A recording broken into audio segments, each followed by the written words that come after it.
Good morning. आज हम लोग क्लास 10th का लेसन 5 टॉर्च बियरर्स चैप्टर्स, जिसका मतलब होता है मसाल धारक या मसाल ले जाने वाला। बियरर मैंने ले जाने वाला। ये W.M. रायबर्न का लिखा हुआ चैप्टर, इसके बारे में पढ़ेंगे। तो इसमें 2 स्टोरी हैं और फिर एक छोटा सा मैसेज है उन स्टोरी के बाद। तो पहला हम पार्ट 1 पढ़ते हैं इसका। वंस अपॉन ए टाइम, किसी समय, मैनी सेंचुरीज एगो, कई शताब्दियों पहले, there lived an old merchant, एक बूढ़ा व्यापारी रहता था। All his life he had toiled hard, सारा जीवन उसने कठोर परिश्रम किया। बाइंग एंड सेलिंग माने खरीदने और बेचने का।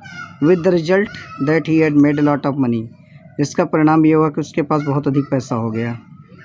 As the years went by, जैसे साल बीतते गए, he led by more and more riches, वो और ज़्यादा अमीर होता चला गया।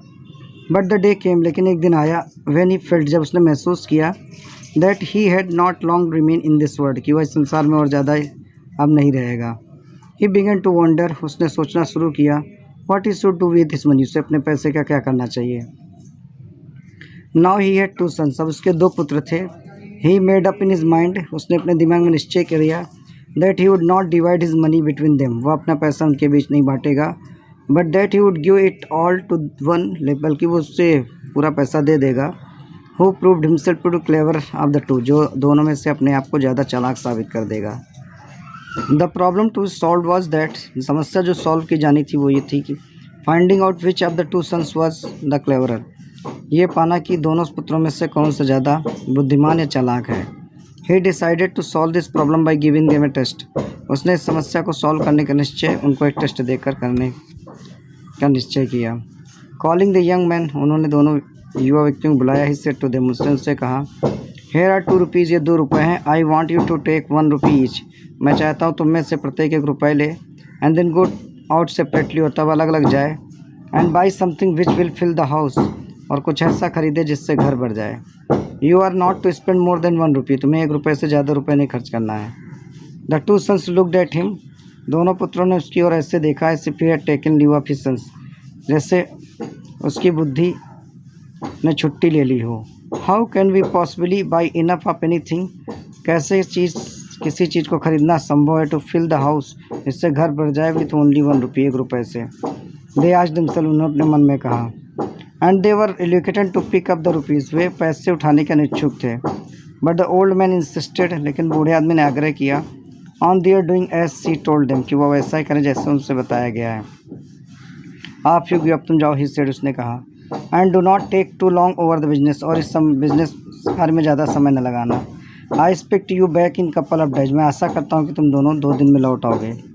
So each young man took up A rupee and went out, इसलिए प्रत्येक युवा व्यक्ति ने 1 रुपये लिया और चला गया। The first one wandered through the bazaar, पहला बाजार में घूमता रहा।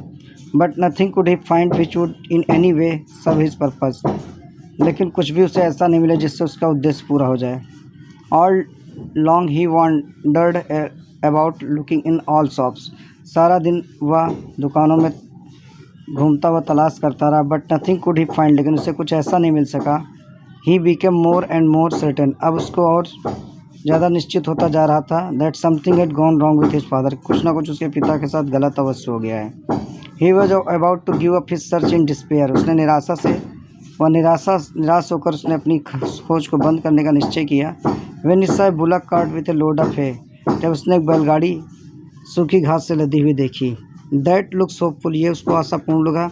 ही थॉट, उसने सोचा, I wonder how much hay I can get a rupee, मैं नहीं सोच सकता कि कितना 1 रुपये से मैं घास खरीद सकता हूँ। He went up to the driver of the cart, वह गाड़ी के ड्राइवर के पास गया। एंड इंक्वायर्ड, पूछा, about the price of the hay, सूखी घास की कीमत को। There was a good deal of haggling over the price, पैसे को लेकर काफ़ी देर मोल तोल हुआ। बट इन द एंड, लेकिन अंत में, he was able two by the load of है और फॉर ए रुपी, अंत में वह 1 रुपये से उस घास का घेर खरीदने में सफल हो गया। This was on the days when A rupee would buy a great deal more than it will be now, ये उन दिनों की बात है जब 1 रुपये से कहीं ज़्यादा चीज़ें खरीदी जा सकती थी जितना कि अब खरीदी जाएंगी। So the young man laid off the cart with है, इसलिए युवा व्यक्ति सूखी घास की गाड़ी को ले गया टू हिज फादर हाउस, अपने पिता के घर। होपफुली, मैंने आशा से भर करके, ही पाइल्ड मैंने ढेर लगा दिया, इट मैंने इसको इनटू द हाउस मैंने घर में, उसने घास को घर में ढेर लगा दिया। But when was all in, लेकिन जब सब घास आ गई, ही फाउंड उसने पाया, there was not enough to cover even the floor, कि इससे फर्श भी ढकी नहीं जा सकती है, let alone fill the whole house, इससे पूरा घर क्या भरेगा। When the second son went out his rupees, जब दूसरा पुत्र अपने रुपए के साथ गया, he did not go straight way to the bazaar, वह सीधे बाजार नहीं गया। इंस्टेड ऑफ डूइंग दैट, ऐसा करने के बजाय ही सैट डाउन, बैठ गया, एंड बिगन टू थिंक, सोचने लगा। फॉर ए लॉन्ग टाइम, काफ़ी देर तक he sat thinking about what he could possibly by, वह सोचता रहा कि इससे क्या खरीदा जा सकता है। एट लेंथ, अंत में, इन द इवनिंग टाइम, शाम के समय, एन आइडिया स्ट्राइक हिम, एक उससे विचार आया। टेकिंग हिज रुपये, अपने रुपए को लेकर, he walked quickly down the bazaar, वह सीधे बाजार गया। Till he came to a shop, जब तक एक दुकान पर नहीं आ गया, वेयर कैंडल्स वर सोल्ड, जहाँ पे कैंडल बेची जाती थी। He spent his rupees on candles, उसने अपना पैसा कैंडल पे खर्च किया। Of which he got a quite number, जिससे उसको पर्याप्त मात्रा में कैंडल मिल गई। Then he taking his candles, तब अपनी वो मोमबत्तियाँ को लेकर, विथ हिम, अपने साथ, he made his way back to his father's house, वह अपने घर, पिता के घर वापस आ गया। When he got there his brother, जब वहाँ पहुँचा तो उसने देखा अपने भाई को, वाज स्टैंडिंग मैंने खड़ा है, डिसकॉन्स्टेंटली मैंने निराशापूर्वक, looking at the hay spread out the floor, और घास को देख रहा है जो फर्श पे फैली हुई है। It was now getting dark, अब अंधेरा होता जा रहा था। क्विकली मैंने जल्दी से, the second son stood 2 or 3 candles in each room, दूसरे पुत्र ने दो तीन मोमबत्तियाँ प्रत्येक कमरे में लगा दी। देन ही लिट देम, तो उसको जला दिया। At once the house was filled with light, तुरंत ही घर प्रकाश से भर गया। His father was very pleased with him, उसके पिता उससे बहुत खुश हुए। एंड सेड, और कहा, माई सन, मेरे पुत्र, you have shown true wisdom, तुमने सच्ची बुद्धिमत्ता दिखाई है। I am ready to hand over all my money to you, मैं अपना सारा धन तुम्हें सौंपने को तैयार हूँ। Now we will live in a big house, अब हम एक बड़े घर में रहते हैं। Which we call our native country, जिसे हम अपना मातृभूमि कहते हैं। We have each of us been given some 1 rupee, some 2 rupee, some 3 rupee and some 4, हम में से प्रत्येक को, किसी को 1 रुपये, किसी को 2 रुपये, किसी को 3 रुपये, किसी को 4 रुपये दिए गए हैं। These rupees are not rupees, ये रुपये वो रुपये नहीं, with which we can buy thing, जिससे हम चीज़ें खरीद सकें। But they are different power, बल्कि ये अलग अलग शक्तियाँ हैं।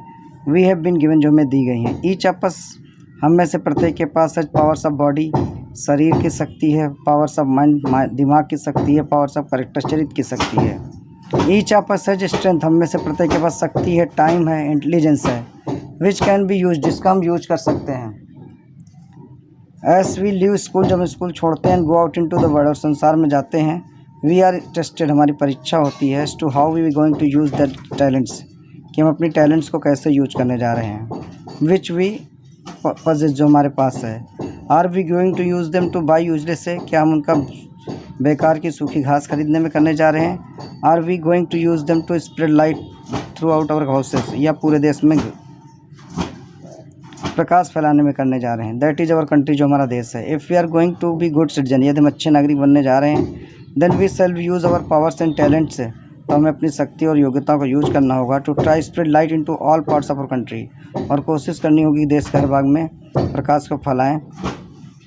That is we shall spend our self in the service of country, कह सकते हैं कि हम अपने आप को देश की सेवा में लगाना होगा। नो कंट्री कैन प्रोग्रेस, कोई भी देश उन्नति नहीं कर सकता है, unless it had good surgeon, जब उसके पास अच्छे नागरिक नहीं। So that if we love our country, इसलिए यदि हम अपने देश से प्रेम करते हैं, वांट टू सर्व इट, इसकी सेवा करना चाहते हैं, we shall be try to become good citizen, हमें अच्छी नागरिक बनने की कोशिश करनी होगी। While we are at school, जब हम स्कूल में होते हैं, this is what we would be doing, हमें ऐसा करता रहना चाहिए। We should be training our self to in citizenship, हमें अपने आप को नागरिकता के लिए प्रशिक्षित करना चाहिए। And cultivating characteristics of good citizen, और अच्छे नागरिक के चरित्र को विकसित करने चाहिए। इफ़ वी डू दिस, यदि हम ऐसा करेंगे, then when we leave school and home, तब हम जब स्कूल और घर छोड़ेंगे, and go out into different parts of country, और देश के अलग अलग हिस्सों में जाएंगे, we shall be able to fill it with light of good citizen, तो इसको हम अच्छी नागरिकता के प्रकाश से भर देंगे। तो ये चैप्टर है जिसमें मैसेज दिया गया कि हमें प्रकाश फैलाने की कोशिश करनी चाहिए। तो इसका पार्ट 2 बाद में पढ़ेंगे।